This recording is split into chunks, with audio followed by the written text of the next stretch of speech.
উড়িষ্যায় বেড়াতে গিয়েছিলাম আমি আর রূপলাল। এ দেশে সে দেশে ঘুরে ভুবনেশ্বরে গিয়ে হাজির হলুম। এক দুপুর বেলায় খণ্ডগিরি আর উদয়গিরি দেখতে গেলুম। যাওয়ার সময় পান্ডা সাবধান করে দিলে আমরা যেন সন্ধে হওয়ার আগেই ফিরে আসি, কারণ খণ্ডগিরিতে নাকি নরখাদক বাঘের ভীষণ উপদ্রব হয়েছে।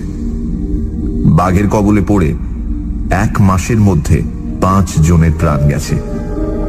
এই কথা শুনে ভয় পেলাম না, কারণ আমাদের সঙ্গে বন্দুক ছিল। খণ্ডগিরি আর উদয়গিরি দেখতে দেখতে বেলা পড়ে গেল, এবং বেলা পড়ে আসার সঙ্গে সঙ্গেই সারা আকাশ কালো করে শুরু হলো ঝড় আর বৃষ্টি। তাড়াতাড়ি ছুটে এসে ডাকবাংলোর ভেতরে আশ্রয় নিলাম। বিকেল গেল, সন্ধে উতরে গেল, কিন্তু সে ঝড় বৃষ্টি তবু থামল না। বাংলোর বেয়ারা এসে বললে, বাবু, আজ আপনারা এখান থেকে যাবেন কেমন করে? রূপলাল বললে, কেন, যেমন করে এসেছি তেমনি করেই ফিরে যাব, অর্থাৎ 2 পায়ে ভর দিয়ে। বেয়ারা ঘাড় নেড়ে বললে, আজ আর তা পারবেন না, একেই ঝড় জল, তার উপরে শুনেছেন তো। আমি বললাম, হ্যাঁ, বাঘের উপদ্রবের কথা বলছো তো? শুনেছি। বেয়ারা বললে, খালি বাঘ নয়, পেতনির ভয়ও আছে। রূপলাল বললে, তাহলে আজ আমরা এই বাংলোতেই রাত কাটাবো। জীবনে কখনো পেতনি দেখিনি, আজ তাকে দেখব। আর যদি পছন্দ হয় তাহলে পেতনিটিকে বিয়ে করে দেশে ফিরবো। বেয়ারা বললে, বাবু, আপনি জানেন না তাই ঠাট্টা করছেন।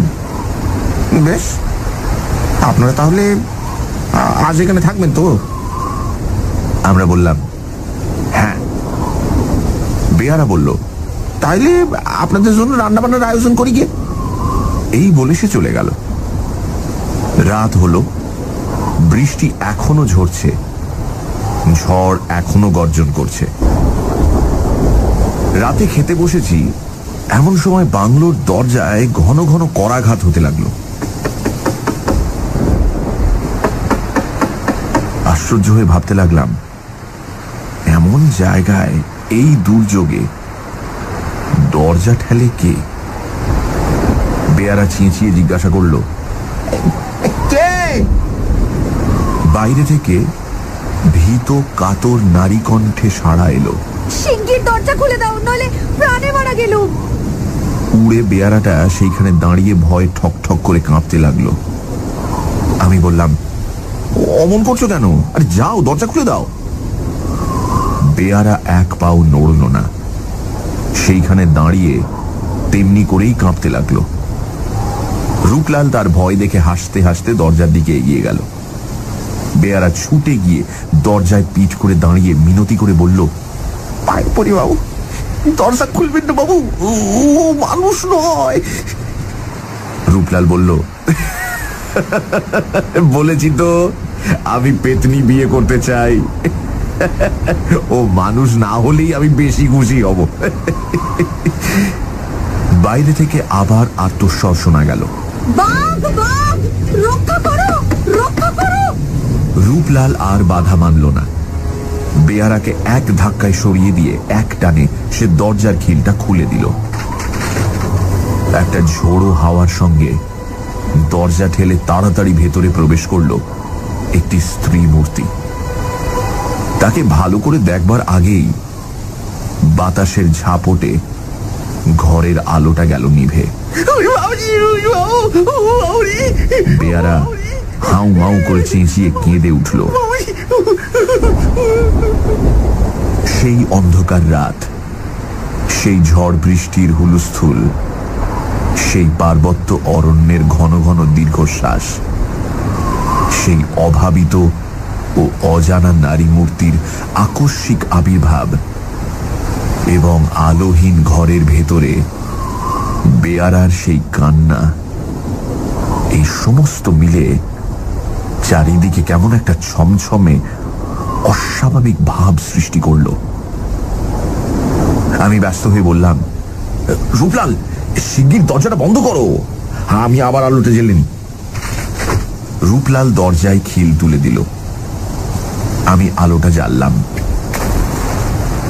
কৌতূহলী চোখে ফিরে দেখলাম ঘরের কোণে দাঁড়িয়ে একটি অসীম রূপসী মেয়ে ভয়ে ঠকঠক করে কাঁপছে। তার এলোমেলো চুলগুলো এলিয়ে মুখ, কাঁধ ও বুকের ওপর এসে পড়েছে এবং তার সর্বাঙ্গ বৃষ্টির জলে ভিজে গেছে। মেয়েটির বয়স হবে 18 কি 19। ঘরের আরেক দিকে মেঝের ওপর উবু হয়ে বসে হাতে মুখ ঢেকে উড়ে বেয়ারাটা তখনও ফুঁপিয়ে কাঁদছিল। মেয়েটি প্রথমেই আশ্চর্যভাবে জিজ্ঞাসা করল, ও লোকটি অমন করে কাঁদছে কেন? রূপলাল হাসতে হাসতে বলল, ওর ধারণা আপনি আপনি একটি নিখুঁত পেতনি। মেয়েটি চমকে উঠল। তারপর মুখের উপর থেকে চুলের গোছা সরিয়ে দিয়ে বলল, আমায় কি পেতনির মতো দেখতে? কিন্তু সে কথা থাক, বড় বিপদ থেকেই আপনারা আমায় উদ্ধার করলেন। তার বিপদের ইতিহাস হচ্ছে এই, সে খণ্ডগিরি দেখতে এসেছে, কিন্তু হঠাৎ ঝড় বৃষ্টি আসাতে এতক্ষণ সে একটা গুহার ভেতরেই ঢুকে আত্মরক্ষা করছিল। হয়তো সে রাতটা কাটিয়ে দিত, কিন্তু গুহার কাছেই বাঘের ভীষণ গর্জন শুনে প্রাণের ভয়ে সে এখানে পালিয়ে এসেছে। রূপলাল নিজের সিল্কের চাদরখানা খুলে মেয়েটির হাতে দিয়ে বলল, আপনার কাপড় চোপড় তো সব ভিজে গেছে দেখছি। পাশের ঘরে গিয়ে ভিজে কাপড় ছেড়ে আপাতত এই চাদরখানা ব্যবহার করতে পারেন, কিন্তু আজ রাতে খাবেন কি? আমাদের তো খাওয়া দাওয়া হয়ে গেছে। মেয়েটি পাশের ঘরে যেতে যেতে বলল, এক রাত না খেলে কেউ মরে না। আমি ও রূপলাল আলোর শিখাটা খুব কমিয়ে দিয়ে শুয়ে পড়লাম। বন্দুকটাকেও শুইয়ে রাখলাম ঠিক আমাদের মাঝখানে। শুয়ে শুয়ে শুনতে লাগলাম বন জঙ্গলের ওপরে পাহাড়ের বৃষ্টির অশ্রান্ত শব্দ। রূপলাল আমার কানের কাছে মুখ এনে বলল, আচ্ছা ভাই, ওই মেয়েটির ইতিহাস কি তোমার কাছে একটু উদ্ভট বলে মনে হলো না? আমি বললাম, কেন? রূপলাল বলল, ও মেয়েটি কে? ওর কি কোনো অভিভাবক নেই? অত বড় মেয়েকে কি কেউ একলা এই বিদেশে ছেড়ে দেয়? ওর মাথায় সিঁদুর নেই, গায়েও একখানা গয়না নেই। সবই যেন কেমন রহস্যময়। আমি পাশ ফিরে শুয়ে বললাম, ওইসব বাজে কথা ভেবে তুমি মাথা গরম করতে থাকো। ততক্ষণে আমি এক ঘুম ঘুমিয়ে নি।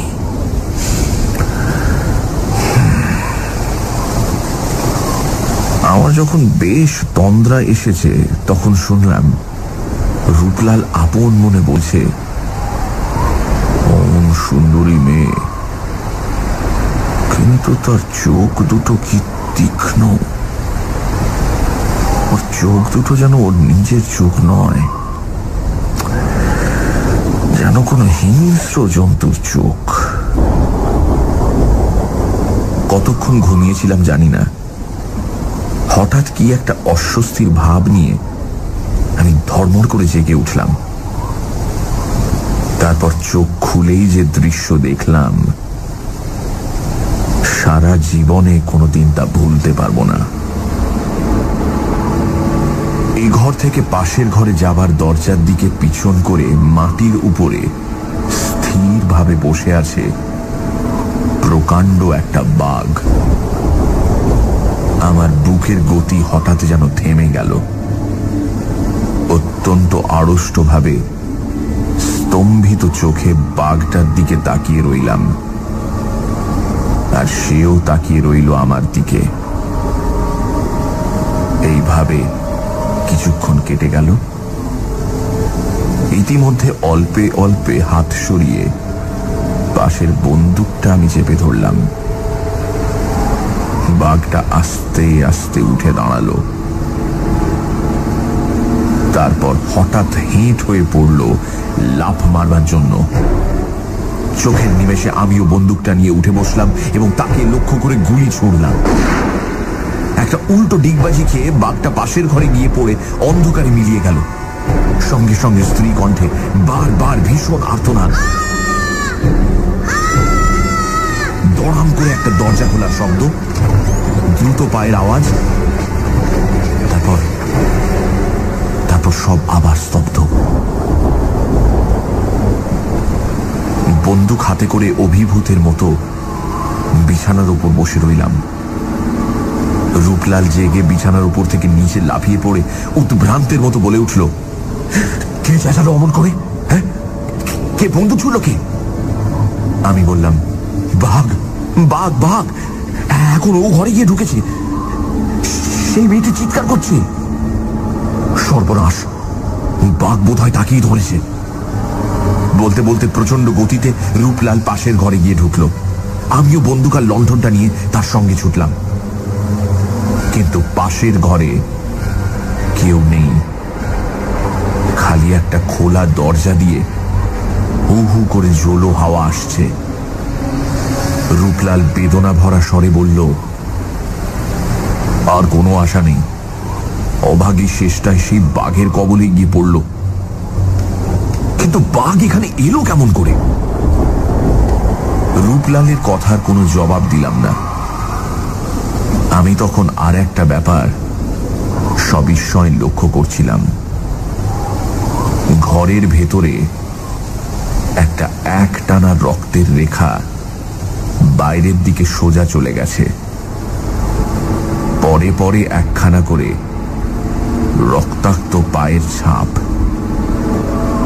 মানুষের পা। সবিস্ময় বললাম, দেখো রূপলাল, দেখো, কি আশ্চর্য ব্যাপার।